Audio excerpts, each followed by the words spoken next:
el asambleísta Franklin Samaniego. Buenas noches, asambleísta Samaniego.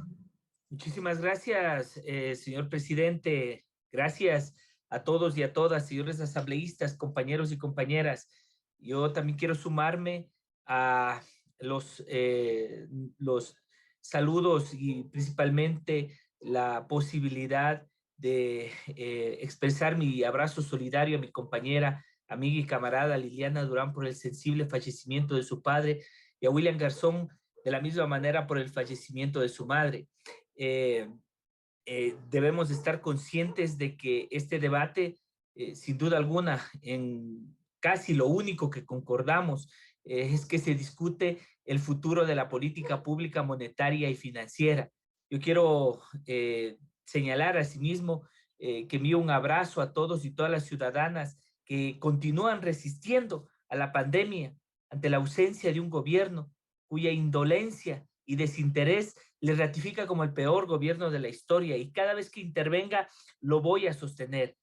En relación al proyecto de ley, quisiera a manera de preámbulo señalar que este proyecto se inscribe, como lo decía nuestro compañero Juan Cárdenas, en el conjunto de medidas que demandan los acreedores y chulqueros internacionales para favorecer a los chulqueros nacionales, como en el caso a nivel internacional del Fondo Monetario Internacional, y por otro lado, ejecuta la agenda plutocrática de la banca ecuatoriana.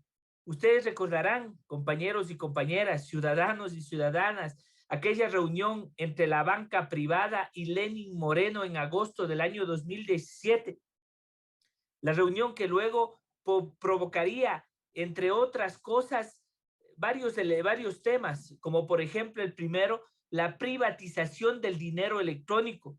Pues a partir de allí fue que se propuso la ley, entre comillas, de reactivación económica. No nos olvidemos de eso, misma que quitó el dinero electrónico del Banco Central y lo pasó única y exclusivamente a la banca privada. Otro tema también es la ley, entre comillas, de fomento productivo. Y no hay que olvidarse, la ley de fomento productivo que condonó 4.623 millones de dólares a los deudores del Servicio de Rentas Internas, además de establecer directrices para el financiamiento del sector público, y no se puede hacer, como decíamos, por medio de la banca pública hoy, y además que tenga que acudirse necesariamente a la banca privada internacionalmente. Tercero, otro elemento que es sustancial de recordar y no debemos olvidarnos es la ley de simplicidad tributaria que generó condiciones para para la fuga de capitales y que, para hacer memoria, fue archivada por esta asamblea en primer momento, y que el año pasado, mientras aprobaban la ley mal llamada humanitaria, también aprobaron una ley que libertó los techos de la deuda y, lo más grave, relativizó el cumplimiento del Plan Nacional de Desarrollo a una pregunta que hoy vuelvo a plantear: si hay dinero, se cumple, y caso contrario, no. Es decir, generó condiciones para, como siempre hemos ha hecho el neoliberalismo, priorizar el pago de la deuda, como en este gobierno, antes que la deuda social y antes que salvar vidas. Compañeros y compañeras asambleístas, es el libreto, como hemos señalado en el lapso de este debate varios compañeros, del gobierno plutocrático de la banca, que ahora pretende de manera inconstitucional quitar el rol instrumentalizador de la política pública, monetaria, crediticia, cambiaria, financiera del Banco Central.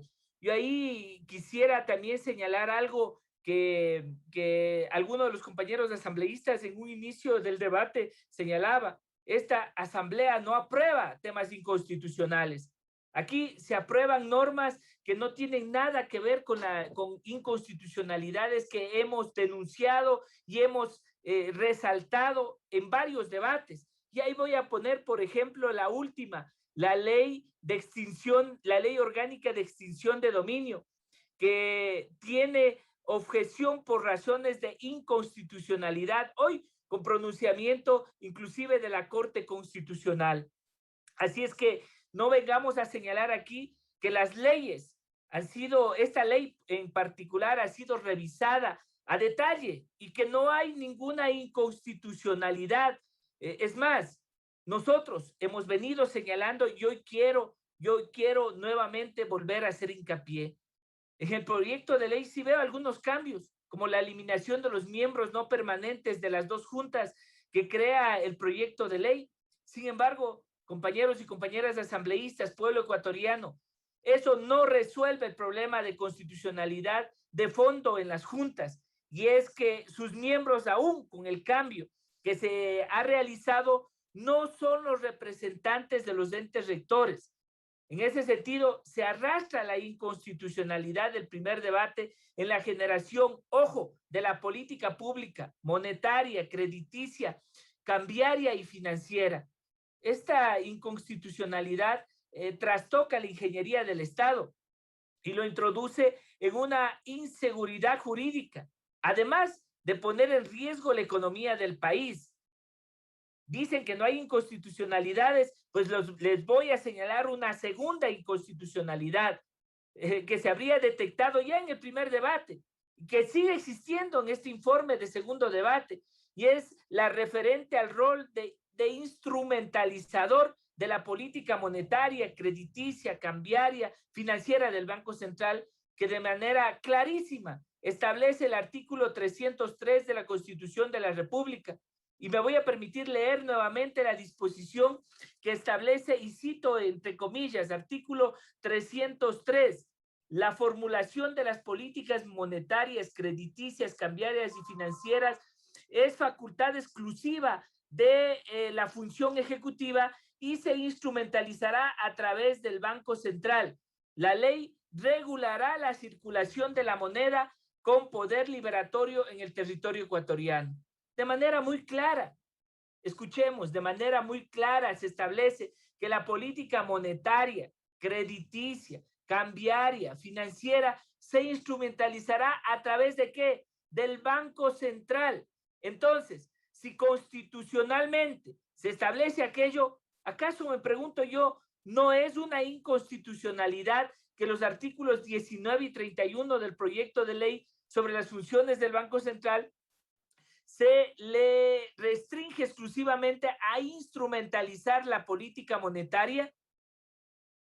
Claro que es inconstitucional, claro que es inconstitucional, por las leyes que desarrollan el contenido, pues las leyes, quiero señalar que desarrollan el contenido de los derechos y las disposiciones constitucionales no las anulan.